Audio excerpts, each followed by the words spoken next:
Hello everyone, I hope you had a lovely holiday season and I wish you all a very happy new year. I have been building a modern chalet room by room on my shorts and now it's time to put the build together. The concept for this house was for it to be a Scandinavian-inspired vacation rental for a family of up to 5 Sims, with a neutral color scheme and soft and cozy textures with lots of wood, rocks, pillows and blankets. I also wanted it to be open concept on the bottom floor, so I didn't add decorations to all of the walls because I was going to delete some of them anyway. I made 7 rooms for this house, and if you would like to watch them coming together, I'll have a playlist of those shorts linked down below in the description. But let's just go ahead and start working on a floor plan for this build. So when I was building these rooms, I was thinking that the kitchen should be next to the living room, and the living room was always going to be the place where the entryway was going to be. And as I mentioned, I always planned for this house to be open concept, but I decided to keep some of the walls from the kitchen, especially because I wanted to add that dish rack from Home Chef Hustle that hangs on the wall, and I had added some more artwork to it. But for the most part, that room stays the same. I only replaced one of the windows for a door later on, but I did change the sizes of a few of the other rooms downstairs, as you can see. When I make these kind of videos, I am not very strict about the original rooms I built. I think this is the house in which I have changed the most things because it's the first one that I make that is open concept. But if you are interested in watching those other two, I will also have them linked down below. I always try to make them be related to the month that I build them on. So for example, October's was a haunted house and November's was a 70s inspired house, but it had lots of oranges and autumnal colors. And January's is going to be inspired by Pantone's color of the year for 2024, which is called Peach Fuzz, so stay tuned for that. By now we have started working on the top floor, but because of the way I had the stairs, it wasn't working super well with the floor plan because of all the restrictions that I had because of the windows. But I was able to make the second bedroom larger, which worked quite nicely because it has space for 3 Sims to share. So it allowed me to make a larger dresser that the children or the younger Sims could use to store all their stuff. And I ended up having to flip some stuff around, but it also allowed me to have extra decorations such as more fairy lights, and I made some other changes. This is a bit of a large house for a rental. I think the kitchen is really well equipped. It even has a small dishwasher. But I was thinking this is probably sort of a luxury destination. Or maybe it's a house that a family keeps and they just visit it during the winter holidays. But by now I have already added the bathroom and I started working on the roofing of the house. It was a bit challenging for me to roof this because I really wanted it to have that sort of chalet look. But of course when I built the rooms, I didn't plan for where they were going to go or even the space of the house. It was all just very vague, and that's why some of these rooms start out being much smaller, but I think that's better than having super large rooms that don't fit. But anyway, I have now changed the bunk beds to another orientation in the room, and I ended up moving one of the backpacks next to one of the beds, and I also added a shelf from Eco Lifestyle that looks like it would be sort of a bedside table for the top bunk. And eventually I managed to make the hallway make sense. I had to scoot over the bathroom a bit, and that also allowed me to have a little nook with a rocking chair that I add later. And eventually I was also able to add a door to come out into a small balcony. But anyway, now I am working some more on the roof and the chimney that I decided to add. I couldn't find a chimney that was the right size and the right style, so I ended up combining 2 of them. I think these are from Cottage Living, and I think those worked okay in this space. I also decided to use the wallpaper that I was using inside on the outside, just in a darker swatch.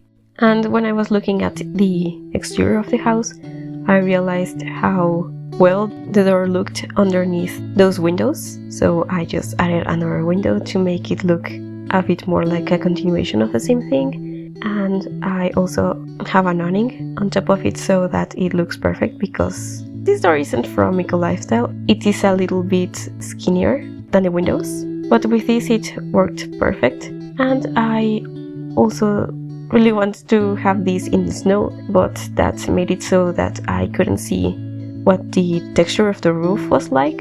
So I added a ceiling really quickly to it so that I could actually see that, and then I removed it as soon as I was done with that. By the way, I know I took a long time to upload a video this past week. The thing is that I got sick, and I am sure you hear it in my voice. I wasn't able to record anything for several days, but I hope that I can be back now. And now I have made that balcony that I was talking about. I add stairs so that it is accessible later on in the build, and I also added a pipe or a drain to it because I felt that I needed some more detail outside. By the way, if you would like to download this, it is on the gallery. My ID is brand new, and I will also have it linked in the description. And if you are enjoying this video, please leave a like and subscribe to my channel if you haven't.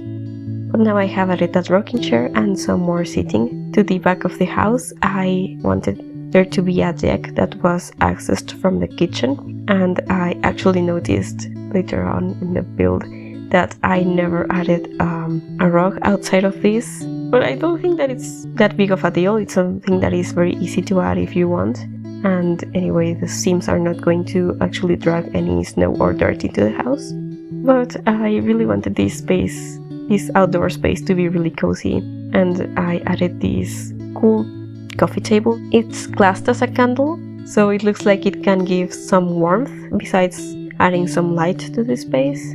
I would have liked to add one of those fire pits that you can cook stuff on, but I do not have any of the packs that have them. But that's another thing that I suppose would be easy to add. I am not sure if those would actually fit in this space, but I figured that this solution was fine, and I added another one of those bonfires later, so there's still that element of fire.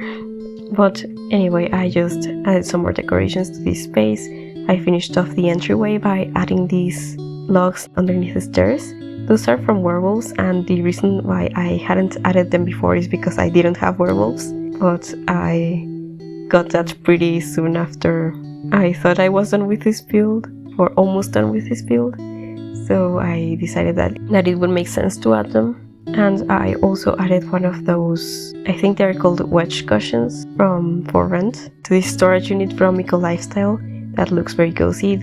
I normally think of it as something for laundry or like a linen closet thing, but in a rental such as this in a very cold space, I thought that having that would be really cool.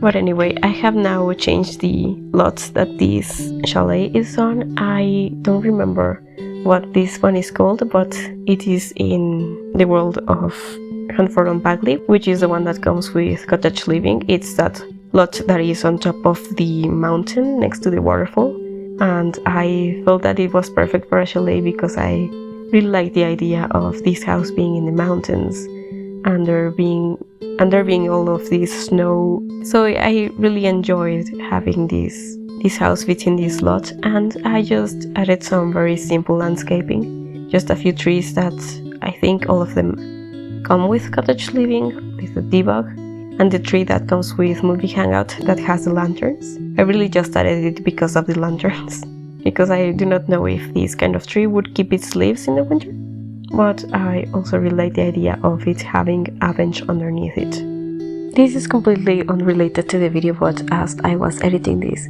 I saw that I hit 100 subscribers here on YouTube, so thank you very much if you are a part of this, if you have been watching my videos and leaving likes. And I am definitely going to have a celebration video very soon, and I am super excited about that and about all of the plans that I have for the channel. But anyway, now I am adding those stairs that I had mentioned, and I added this railing from City Living, which I felt matched the color scheme perfectly. It's the same brown and it has some black, just as the roof has some black. I also raised up the half wall so that the railing that is clipping is hidden inside them, and I also eliminated part of the roof because it looked a bit strange and because I wanted to make the balcony a bit more usable.